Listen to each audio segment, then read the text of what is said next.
पाकिस्तान ने इंग्लैंड को शिकस्त दी तो प्रेस कॉन्फ्रेंस जो कप्तान शान मसूद की हुई, उस पूरी प्रेस कॉन्फ्रेंस के अंदर कहीं पर भी बाबर आजम का जिक्र नहीं था, ना कप्तान शान मसूद की तरफ से ना किसी जर्नलिस्ट की तरफ से। हाँ, शहीन नसीम का जिक्र जरूर हुआ। एक जर्नलिस्ट ने सवाल पूछा कि आप उनके बगैर जीते हैं, उस पर शान मसूद ने अपनी जो राय थी वो दी। मगर पाकिस्तान टीम जब जीत गई उसके कुछ टाइम के बाद बाबर आजम ने ट्वीट की और उन्होंने लिखा, well done team, fantastic win, proud of effort and spirit. आगे पाकिस्तान का फ्लैग उन्होंने लगाया। और कुछ क्रिकेट फैंस ने, मैं कुछ की बात कर रहा हूं, कुछ क्रिकेट फैंस ने कहा कि भाई इस टीम को आप अपनी हाल पर छोड़ दो, आप मत इस पे घुसो, टीम जीत रही है। मतलब जिसे बोलते हैं ना कि थोड़ा तंज किया बाबर आजम के ऊपर।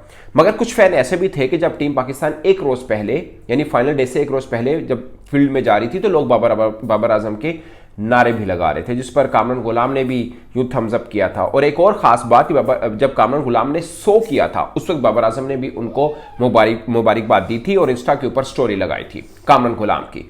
ये है सब चीजें। मगर आप सोशल मीडिया पाकिस्तान का उठाकर देखें तो बाबर आजम एक अजीब माहौल बना हुआ है, जो मैंने कभी सोचा नहीं था कि बाबर आजम को लेकर भी फैंस उन पर तनकीद करेंगे। ऐसे में मोहम्मद आमिर आए हैं, मोहम्मद आमिर की एंट्री हुई है। मोहम्मद आमिर इसलिए खास हैं कि कुछ अर्सा पहले जब वो टीम में नहीं थे, मोहम्मद आमिर वर्सेस बाबर आजम बहुत चलता आ रहा था।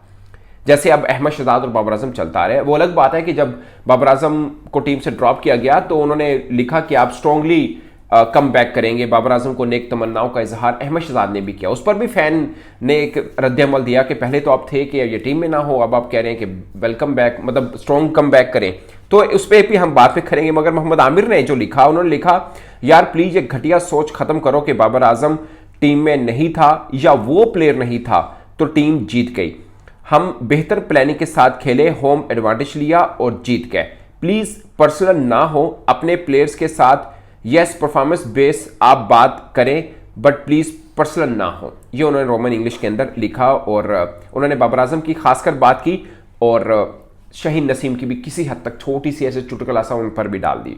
मतलब ऐसी चुटकी सी बात की, चुटकुला नहीं, मैं मजाक कर रहा हूं। तो मेन चीज है बाबर आजम पर आमिर बोले, उन्होंने मतलब एक तरह से उन्होंने डिफेंड किया कि यार आप क्या लगे हुए हैं कि बाबर आजम नहीं है इसलिए हम जीते, आप टीम प्लानिंग के साथ जीते हैं।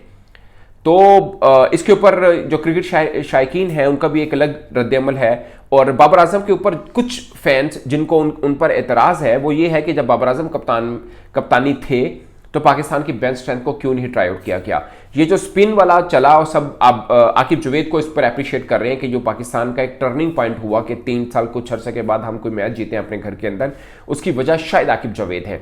अगरचे इस पर सवाल भी हुआ शान मसूद से, उन्होंने किसी का जिक्र नहीं किया टिपिकल किसी बंदे का, मगर उन्होंने बोला ये टीम एफर्ट है, कोई भी टीम है जीती है तो क्रेडिट पूरी टीम को जाता है। उसमें सिलेक्शन कमेटी का जिक्र उन्होंने जरूर किया, मगर उन्होंने बोला जब हारते हैं तब भी एज ए टीम हारते हैं, ऐसा नहीं होता कोई एक बंदा जीतता है या एक बंदा हारता है। मगर उन्होंने आकिब जावेद का जिक्र नहीं किया। मगर क्रिकेट फैन ये समझते हैं कि आकिब जावेद के आने के बाद पाकिस्तान को थोड़ी समझ आई कि आपका होम एडवांटेज दरअसल क्या है। होम एडवांटेज ये है कि आप स्पिन ट्रैक बनाएं, जो कि उनका फिक्रा बहुत में शुरू हुआ कि क्या होना चाहिए, 3 स्पिनर खिलाएं, स्पिन ट्रैक बनाएं, मैं देखता हूं इंग्लैंड कैसे जीतता है। ये इनका फिक्रा बहुत पाकिस्तान में मशहूर हुआ कि आकिब जावेद का बेसिकली ये फार्मूला था। उसी फार्मूला के तहत आपने 38 बरस के नुमान अली को भी खिला दिया। उसी फार्मूला के तहत आपने साजिद, जिनको कहीं से भी आपने टीम के अंदर कंसीडर ही नहीं किया था जब पहला टेस्ट मैच की टीम अनाउंस हुई थी, यानी टेस्ट स्क्वाड के अंदर वो कंसीडर ही नहीं हुए, बांग्लादेश की टीम अनाउंस उसमें कंसीडर नहीं हुए थे। तो उन्होंने बोला कि जब उसमें नहीं रहा तो बाद में साजिद खान को एंटर किया गया। और जाहिद महमूद को तो हमने पहले टेस्ट मैच के दौरान ही वापस भेज दिया था कि भाई आप फिट ही नहीं है, तो फिट नहीं है तो फिर आपकी जगह नहीं बनती। मगर तीनों स्पिनर आए और इसके पीछे हाथ था आकिब जावेद का।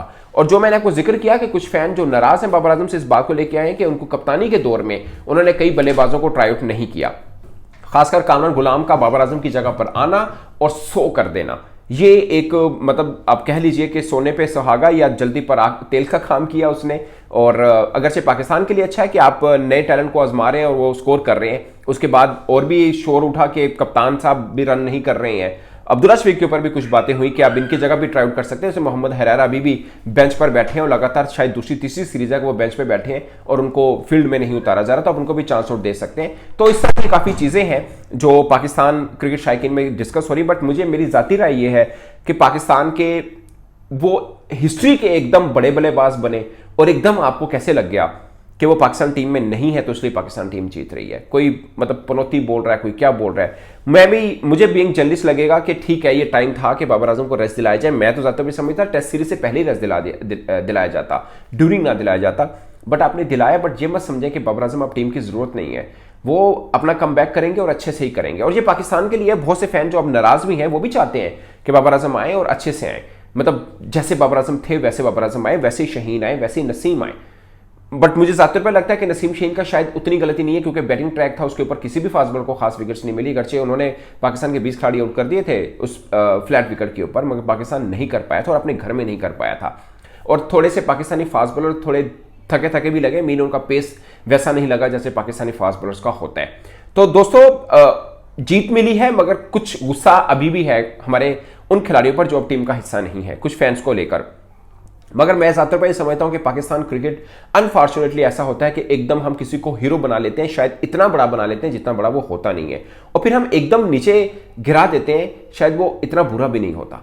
तो हमें क्या है, हम पेशेंस में नहीं, अभी एक जीत मिली है, कामरान गुलाम अच्छा खेले, आई होप कि आगे भी अच्छा खेलेंगे।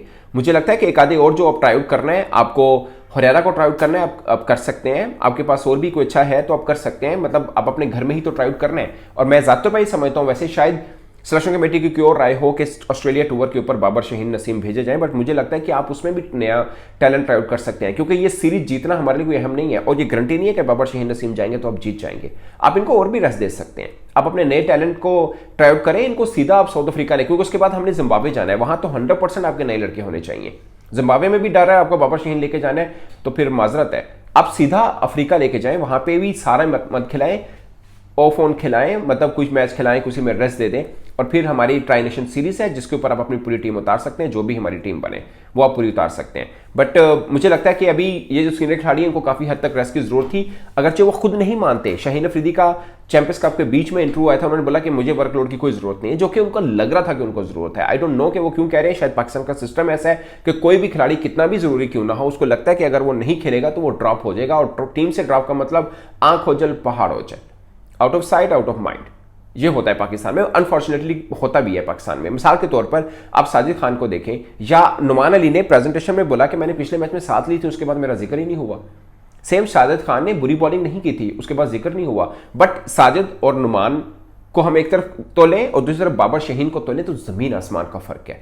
उनको फैंस भूलने नहीं देंगे किसी तरह से भी, और खुदा ना खासा अगर खासकर हमें कोई हार हुई तो हम कहेंगे नहीं नहीं नहीं यार वो अच्छे थे। हमारे यहाँ होता है ना, एक जीत के बाद आप बाबर, शहीन को भूल रहे हैं, एक हार के बाद उनको याद भी करेंगे। बट मैं ये चाहता हूं कि आप बिल्कुल उसमें रहें, मतलब बहुत उस पर ना जाएं, या तो बहुत ऊपर चढ़ा देते हैं या बहुत नीचे गिरा देते हैं। जरा तवाज़न रखें अपनी सोच के अंदर। और अभी नए खिलाड़ी हैं, इनके साथ हमें जरूर खड़े होना है, मगर ऐसा नहीं है कि किसी के इंसल्ट करके या किसी को बुरा बोल के हम इसकी सपोर्ट करें। हम नए खिलाड़ी की वैसे भी सपोर्ट कर सकते हैं। हम बाबर को बुरा बोलेंगे, मेरा ख्याल है कि शायद कामरान गुलाम पर और दबाव बनेगा कि मेरी वजह से शायद हो रहा है कि लाइक मैं अच्छा कर गया हूं तो शायद बाबर आजम के ऊपर हो रहा है, या बाबर नहीं है टीम में इसलिए जीती है, तो एक अलग किस्म का दबाव बना रहेगा। और शायद उस खिलाड़ी पर भी जिसको अभी जहनी जुनों के सुकून चाहिए, बाबर आजम को जहनी सुकून चाहिए, अब और टीम का हिस्सा नहीं है, उसके बावजूद आप उन पर क्रिटिसाइज करेंगे तो शायद थोड़ा प्रेशर और बना रहेगा। इस पर दोस्तों आप अपनी राय कमेंट बॉक्स में जरूर बताइएगा। मेरी तरफ से इतना, इजाजत दीजिए, अल्लाह हाफिज़।